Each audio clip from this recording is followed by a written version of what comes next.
In this video, we're discussing communication. Specifically, how can you be a more effective communicator in the workplace, and how does your ability to communicate impact organizational behavior and overall workplace effectiveness? Communication is a process. It's not simply putting a message out there and expecting it to be understood. Communication involves both the transfer and understanding of meaning. So as the sender of a message, you don't just choose what to say, you choose what channel to deliver your message, whether that's by email or in person or any other type of channel. And then you wait to get feedback to see if your message has been adequately received by your intended audience. Sometimes noise gets in the way and prevents the receiver of your message from understanding it in the way you intended it. We'll talk about a couple other factors that impact how you communicate. First, there's the direction of communication. Essentially, who is your audience? Are you communicating downward? That is, are you the leader of an organization and you're speaking to your employees? If that's the case, effective communications center on explaining the why behind decisions. Are you an employee explaining something to your boss? Upward communication relies upon communication in bullet points, essentially.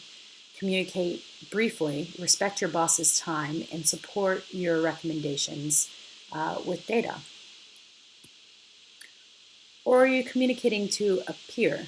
This is called lateral communication and can oftentimes be informal.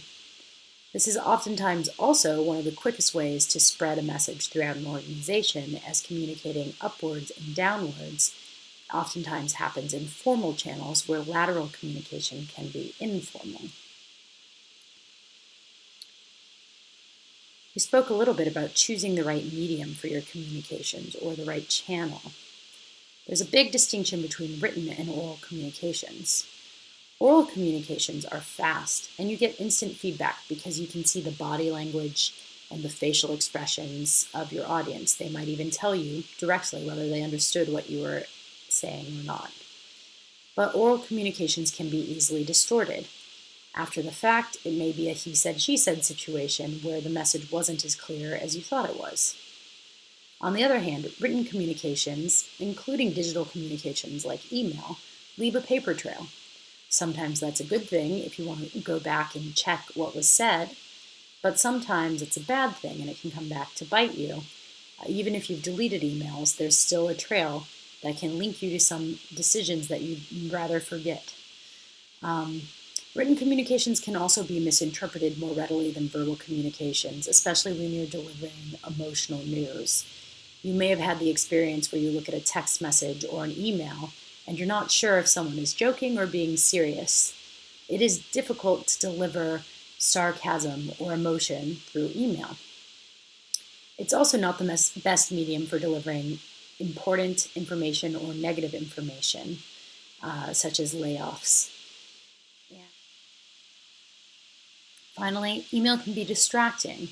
In today's work environment, a typical employee receives multiple emails a day and may not have the time to focus on each individual message. So the truly important news should be saved for in-person or oral communications.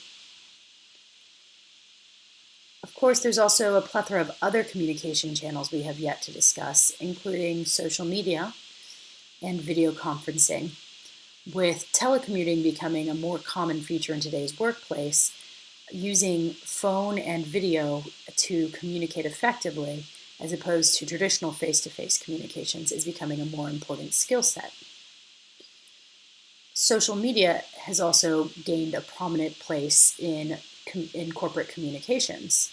Social media can be a very powerful tool, but it is very public, and the company itself might have very limited control about what others are saying about the company, so it has its downsides as well.